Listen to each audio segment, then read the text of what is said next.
Welcome to this episode of Demystified, where we are going to discuss the difference between eating and dining. So thank you for joining us. This is Demystified as we explore home cooking in the modern world.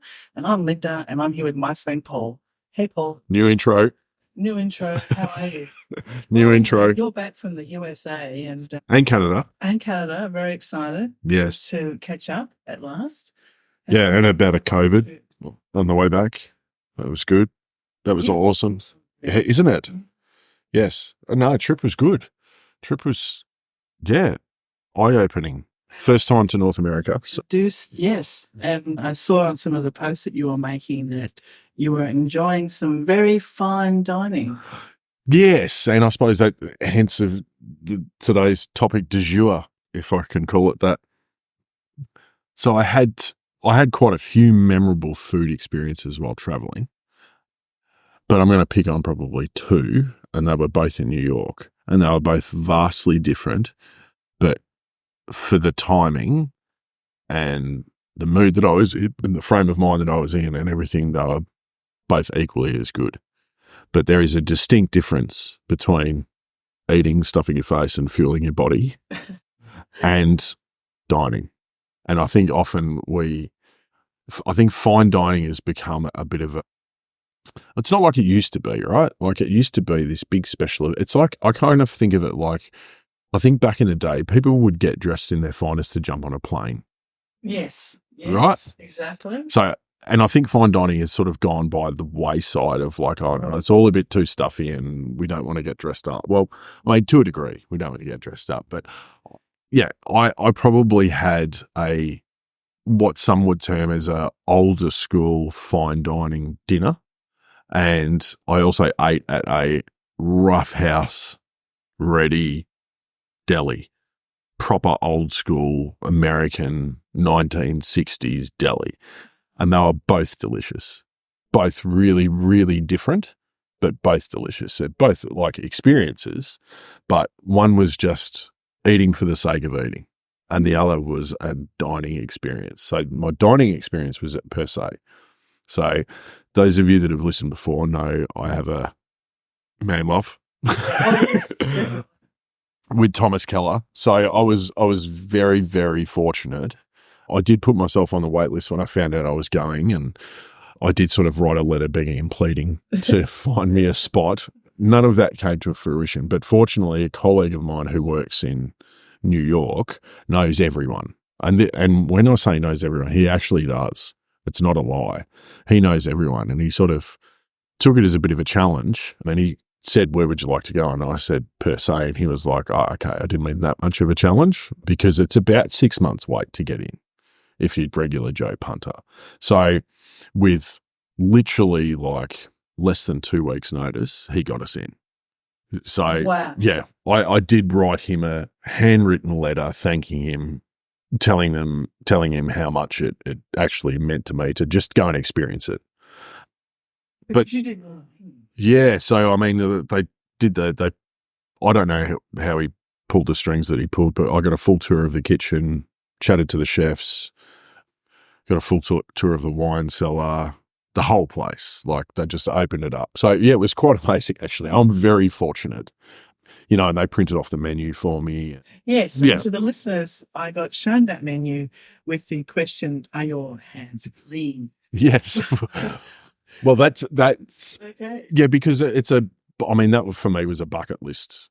I actually never thought I would get to a Thomas Keller restaurant ever. No, because you talked about French Laundry. Yeah, well, his sort of first restaurant was the French Laundry, and unfortunately, I just didn't have enough time to get to where that is, which is outside of San Diego. But I was in New York, and it was literally 10 minutes walk from my hotel room. So it was kind of convenient. And you overlook Central Park, and it's quite spectacular and all the rest of it. But when I sort of said, came up with the idea of the topic, the difference between, and fine dining in particular, fine dining in my mind is still alive and very, very well, because that is a fine dining experience, and it's not a stuffy experience anymore. Like I rocked up in jeans and a shirt, and that's cool. But everything was better than any other dining experience I've ever had, from the service to the way that each different waiter, because there was a cast of thousands of them, delivered the food, talked about the dish, explained what was going to happen. You know, you don't feel overwhelmed or out of place. And I am, at my heart, a bogan. And for those of you that don't know what a bogan is, it's like, I don't know, a bit rough around the edges and all the rest of it. But you certainly don't feel you need to be dripping in a Rolex watch and diamonds to... Or a chef. Or a chef, or, you know, anyone can go there. And that's what I think I like about what fine dining is today. Anyone can go. And there's no assumptions made about how much money you might have in your bank account or anything like that. And I think previously, like, there was a little bit of that snobby part to dining at restaurants sort of like that, and that's now disappeared. So I think fine dining and the version of, you know, the 21st century version of fine dining is probably the best because of those things. The food was ridiculously good. Everything, it was an absolute masterclass in refinement. The dishes were small, and it wasn't one of those occasions where you left hungry. Like, I certainly didn't leave hungry. But what was unique about it was that there was no ingredient repeated throughout the 9 or 10 courses that we had. So there was no ingredient that was crossed over from course to course. So every single plate of food had original ingredients on it, which I found like you'd be hard pressed to find a restaurant that doesn't, you know, use one ingredient here or there across a couple of dishes. That's a point for these guys. They don't do it. So the refinement of it wasn't just in the cooking, it was also in, and it's not minimalist either. So it's not super, super modern. It's very based in classic French technique, which is why it's my thing. But everything that was put on a plate had a purpose. And even if it was only 3 things on the plate, they all had a purpose and a meaning and matched perfectly. So that as an entire exercise was like perfect. That's more like an experience, though, when it's a bit like that, when it's getting explained to you rather than just served, so that you get to hear about the dish. Yeah, but even then, they didn't go into huge amounts of depth and detail. Like, we didn't get a menu. We weren't given a menu. The maitre d' came up to us and said, okay, so here's what we're going to do for you tonight. Does that sound good? And if you'd like to change something, just let us know. So they just, and the funny thing was when I got my tour of the back of house, and all the menus change daily. Not every second day, not every third day, but daily, right? So the menu doesn't repeat, which in of itself. So if you went the next day, if you could afford it to go the next day, you would have a different dining experience because the menu would be different. But as a chef, yeah, how hard is that? Well, when I saw how many chefs were in there, not at all. Okay. Yeah. I mean, and the kitchen, I have to say, looked like it had never been cooked in, and that place must be a dozen years old. It was like I would have happily eaten off the floor in that kitchen. It was spotless. And I mean, there wasn't a mark on a tile anywhere. Like, it was extraordinary. Wow. Yeah. Like, and the brass parts of the kitchen are still shiny brass. Like, you know, everything was, and so when you're brave enough as a restaurant to take people through your kitchen, like, you want it to be pretty good. This was better than pretty good. And it just shows you that, you know, what goes on in the back of house is reflected on what comes out on your plate, right? It was very calm in there.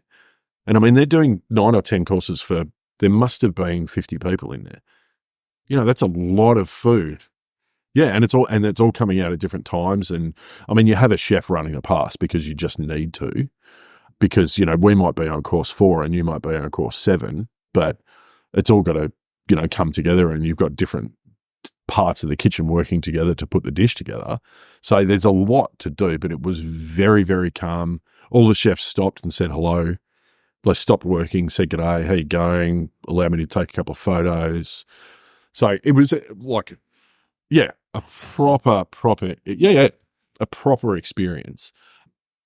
So I think in that scenario, and the way the service was run, you know, being able to opt in or opt out of whatever you wanted, whenever you felt like if you want to do matching wines, but you want an extra glass of that, it's not a problem. Nothing is too hard.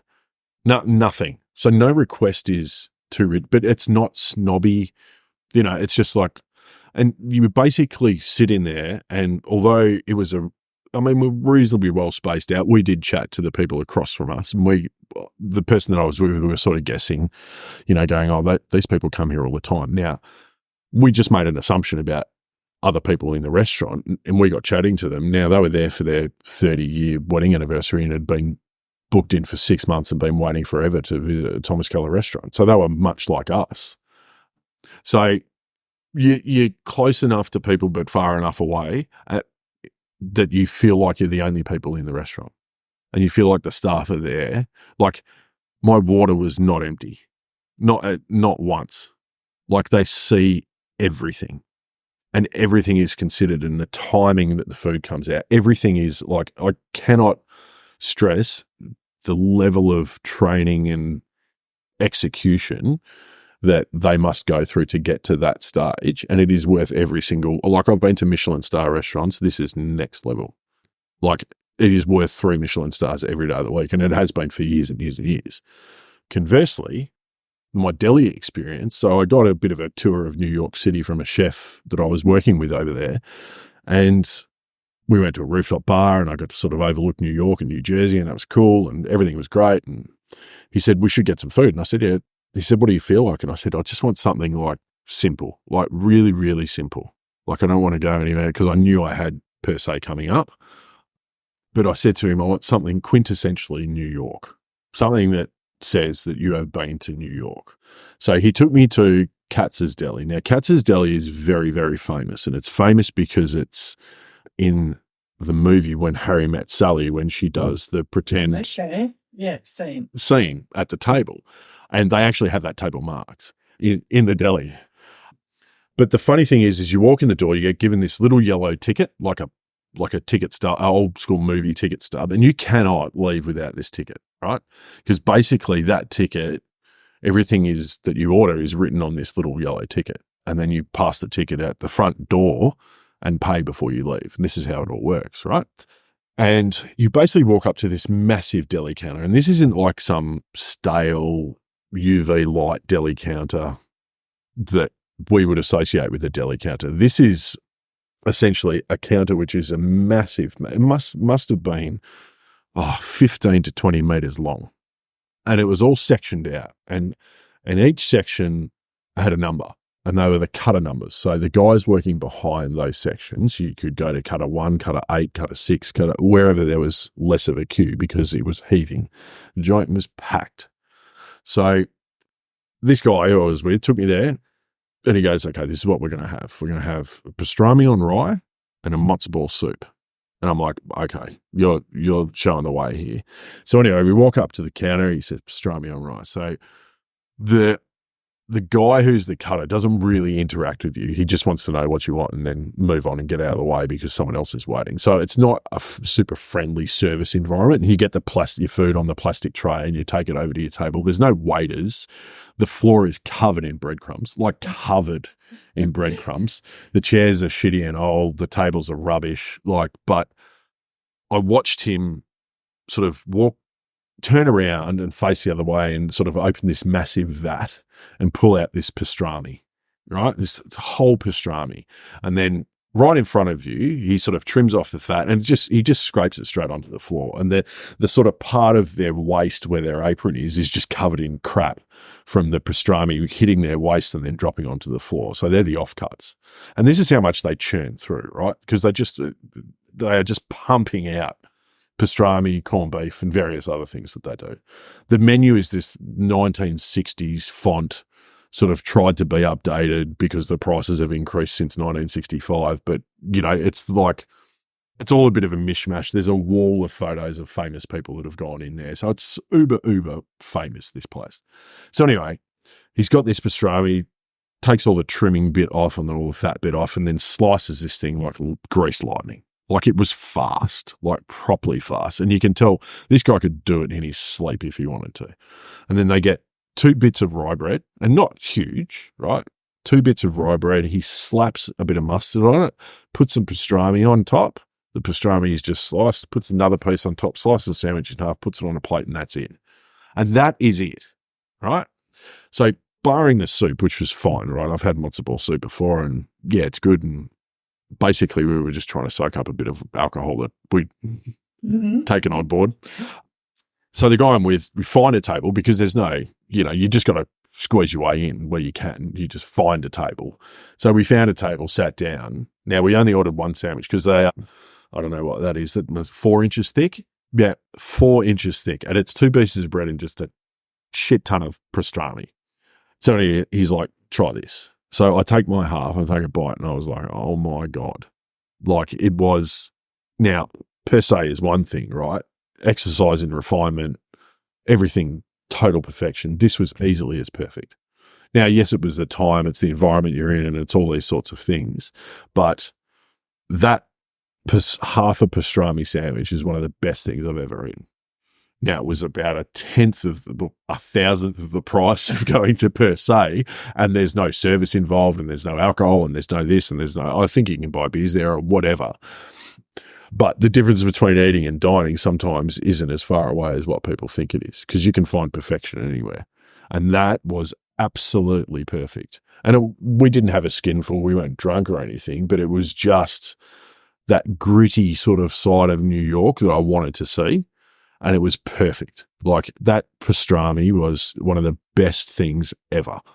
So if you're ever in New York and you get the opportunity and you can afford to do 2 very different dining experiences, do something like that, because it's eye-opening. You'll see levels of like service and perfection that you probably, there's very few restaurants in the world, I think, that can consistently perform at that level day after day after day after day, which is what per se is all about. But Katz's Deli on the same, for the same sort of thing, their pastrami is that and has been for ever in a day. And that's why the joint at 10 o'clock at night is absolutely heaving, and they're charging $25 for a couple of bits of bread and pastrami. And 25 US is what, 56 Australian? It's an expensive sandwich, but it is worth every cent. And that's my dining versus eating, but they're not that far away sometimes. It's interesting that was a thing that you wanted to talk about, because it is something that I've noticed here. And I feel like it's because I'm old-fashioned, that when I went out in Melbourne, there's this fantastic restaurant called Cutler & Co. Yeah. And it's great. And it's beautiful. It's in, a very funky part. It's off Gertrude Street, which is the second funkiest street in the world, apparently. But I went there, and it was my birthday. Daniel and I got all dressed up. It was we were so excited. I put on a dress. Yeah. And we went out. And the couple next to us were on their phones wearing jeans and a T-shirt, and they didn't actually talk to each other all night. They were a young couple on their phones. They ate the food, was sort of, meh. Yeah. And then just, got up and walked out. And I thought, don't they realise? They realise how. Yeah, but you also make it what you want to make it as well. I just thought that was, and I thought, gee, I am getting old when I'm looking at younger people going, those young folks, they don't take it seriously. But you don't have to take it seriously. But it was not, no. Yeah. And that's what, afterwards when, sort of occurred to me as I was walking out and I saw the variety of people eating there. And it is that sort of place, and Melbourne's full of them, that you can just go in. And I remember back in the late 80s and 90s, you go to the Rialto, which is at that time really, a top-notch place in Melbourne, and higher at 35 floors up, and you'd have your dinner and you get all dressed up and you look out over Melbourne, and the waiters would come to present the food, and they'd all stand around and they were in penguin suits and the whole kit. And they lifted up the silver dome over your plate, and all at the same time to reveal, the food. And that did feel like, a bit overwhelming at the time. We were a lot younger, but that was, but now you can just roll in and eat anywhere. Yeah. Which was why I think it's good. Yeah. Which is why I think it's good. And I think like a lot of places, and I think most places these days sort of, there's no real rules and requirements, it's harder to get into the MCG members these days. Like, you know, Waiting this. Yeah. no, but even but even when you're a member, you know, you can't get in if you're not wearing a collar, right? So, and that's the sort of old school, you know, And a tie or just a collar? collar. Okay. Yeah, I mean, it took a while for them to get over the tie thing as well, but I think that's where fine dining, and people saying fine dining is not a thing anymore. I still think it is. Like per se was every bit fine dining. And it's not fine dining because of the food. It's the entire thing makes it a fine dining experience. But it isn't. I think we often associate fine dining with stuffiness, with snobbery, with waiters in waistcoats and bow ties and all that sort of stuff. I don't think that exists anymore. And if it does, it would be kind of almost a bit of a joke now. People would do it, you know, the old school days. I mean, one of the funny thing is I walked past this one restaurant which had queues outside it every time, and I walked past it often. It had queues outside it, and it was like this sort of performance restaurant. So your waiter would sing, and they would do a performance at your table, and there was queues of people. Now, I couldn't imagine anything worse because I hate musicals. And I don't feel that mixing like musicals with song and dance is anything that I need to be involved in. But clearly, now that's another experience, right? But, you know, and I often wonder, are you actually going there for the food or are you going there for the experience? But who cares, right? The point is that I think you can find perfection in food in both the super high end and a rough house. And it's not a rough house, but a gritty deli, and they were equally as good.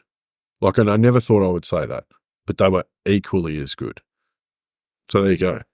And the rest of the times you were eating in New York and the time in, was it Montreal? Yeah, so Montreal was good. I did get I was fortunate enough to be invited to another Michelin star restaurant in Montreal. I also got a tour of the kitchen, spent time chatting with the chef as well.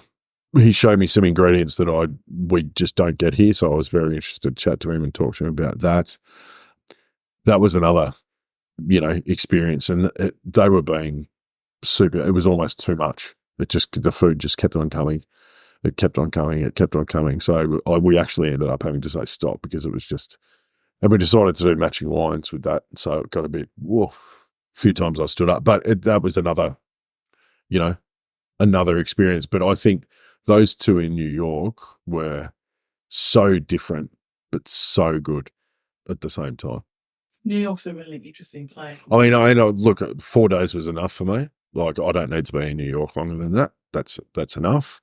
If I happen to go back, I'll go and visit some other places, and that's great. And we found a little Italian restaurant, and that was cool. It was very much New York's version of an Italian restaurant. I think quite a lot of our expat Italians would do a better job, but it was nice, and it was kind of a cool, tiny little, everyone sat at a long shared table, you know, so you're talking to the person next to you that you don't know. Funnily enough, one of the guys that I ended up sitting next to was like some Broadway producer dude just talking about musicals. Don't talk to me. But the person that I was traveling with spent the entirety of the time in New York trying to convince me to go to a musical. And I'm like, no, I'm not doing this. It's just not my thing. Right. So anyway, she had to go back via New York. So she stopped off and went to a musical. And I'm like, yeah, good, do it without me. Whereas when we were there, our 4 days, we saw 3 musicals. Yeah, no, I couldn't imagine. It's seriously, shoot me now. Fantastic. No, shoot me now. And it was. But no, so New York was cool. That's another story, I think, for another day. And Montreal was very European. I was surprised how very, very European it is. Quite pretty and beautiful. I did like Montreal. I could spend some time there quite happily. It's just, I think I get a bit overwhelmed by volumes of people to that, like you get in New York. I mean, I had the same experience it's next level in Mumbai. Mumbai is just ridiculous. But it was good to see. It was good to go. New Yorkers are full on people. They are full on. They talk at a million miles an hour. They're in a rush to be somewhere, all of them, all the time. So, yeah, but it was an experience. That's all that. And Yeah. Times Square is just... Oh, it's crazy tunes. You've got to go there Yeah. once in your life and just take it all in if you can, because Yeah. there's so many things to see. But even Central Park, right? Like Central Park on a weekend. Oh my God. Like just the volume of people. Like sometimes, we'll take Ollie to the zoo and we think it's busy. Mate, that ain't busy. That is not busy. Central Park must be twice the size of the zoo, and there's 100 times more people. It was crazy. The one thing I did like about New York is you could be anyone in New York. That's the one thing I did like about it. So you could walk down the street in jeans and runners and a T-shirt or the finest suit and no one looks at you either which way. So you can... I think a lot of America's a bit like the places that I've been. Well, I think it was a bit different in California when I was there. So very welcoming, very hospitable, and take you for face value. Yeah. But no, I didn't notice that in New York, that you could be anyone. So I did like that, but not so much. I don't think LA is like that. Well, certainly not the area of LA that I was in, which was very affluent and I've been to LA. A bit snobby. But phone in and phone out straight away. Yeah. Somewhere else. But okay. But anyway, yeah, sorry. I'm banging on. Interesting about that eating versus fine dining. But I think that's all for today. Done. And that was fun. And I was thinking there'd be something else. No. Alrighty. Well, thank you for that. And next time I'm in New York, I might, if I'm going to know that I'm going, I might plan a year ahead and see if I can get into per se. It's worth it. But make sure Dougie loads up the credit card. Oh, he don't worry, he always does before we travel. But you over. Yeah. Well, thank you for that, Paul. And thanks, Linda. Cooking, everybody. Happy cooking. So next time, bye. See ya. Thanks for listening to this podcast as we explore home cooking in a modern world. We'd love you to subscribe, and for more information, please go to our website, cookingwithsteam.com.